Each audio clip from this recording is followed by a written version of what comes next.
The NFL Today on CBS Sports is presented by Jeep. And welcome back to the NFL Today. And now Amazon takes you to the sights and sounds of the game between the Titans and the Ravens. So let's get you out to Baltimore with our announcers, Jim Nance, Tony Romo, and Tracy Wolfson.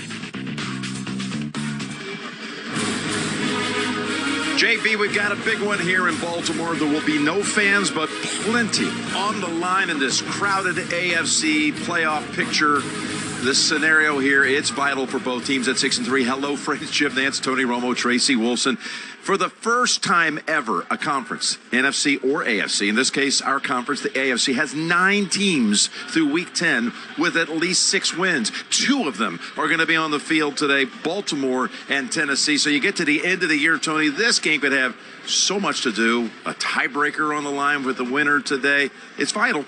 It's extremely vital, and I think you're going to find, now we have extra teams this year, so it is, the playoffs are a little different. 7 teams are getting in, but that last spot today has a really, really important time for home games, seeding, and really maybe one of these teams, it could come down to the wire in that 7th spot. I'd like to get your thoughts on what Lamar Jackson has shown you so far this year. Coming off the MVP season, there are injury issues, there are off-season issues as far as training camps and things that were missed out on. What do you see? Well, for a young quarterback, the offseason is huge. That's where you start to learn the game and you really develop some of those little things that you didn't quite do as well the year before. You practice them, you study them.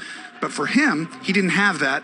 And they don't quite have the same ability, in certain spots. Some of their best players are out. So that's really what I've seen just take place. But they're going to get better. They got great coaching. He'll be fine. Injury is a big story on both sides, but let's specifically talk about how this affects the Ravens. Tracy Wolfson on the sideline right now with more. Trace.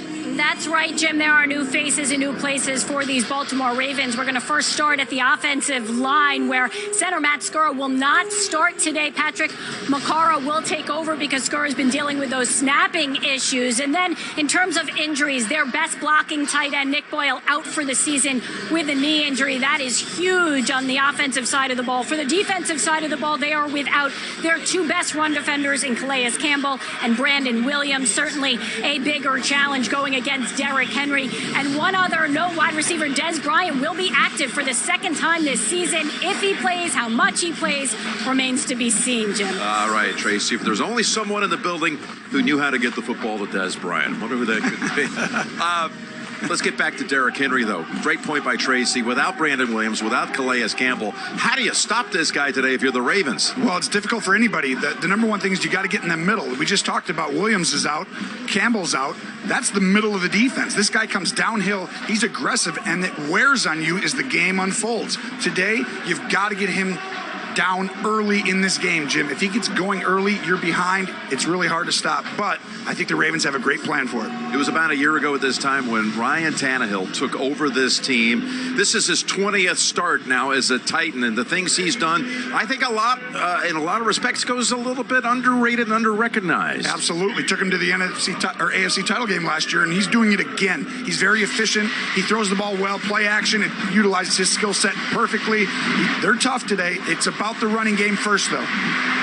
Time for Home Depot, tools for success, and let's bring on a couple of targets we're going to see today. Brown and Snead. First, AJ. Well, Brown is the big play threat. He's the guy in the play-action game that they look to. He can catch it across the middle, get inside, and take off and score touchdowns. The Ravens got to be wary of it. And then there's Snead, the utility guy, does a lot of stuff for this team. Dirty work. Catches balls that are contested, moves the chains. He's their utility guy, just like you, Jim. Yeah, right. Here's your dirty work. Let's get your game points. Stay on schedule, you say, with the Titans. Avoid that Ravens blitz. Avoid the blitz. They blitz over and over. Don't get the 3rd down and give them a chance to get turnovers. Win the game on 1st down if you're the Titans. And how about the Ravens? You say take some deep shots? Yeah, but not really deep shots, right? Outside the numbers. Throw an out route. Throw stuff that gets teams from the middle to extend out to the outside. And then the game gets easier for the stuff in the middle to run into. Okay, again, a pair of 6-3 teams that met in the playoffs, the divisional round, at the beginning of this year. They're about to collide again in Maryland, coming up on CBS.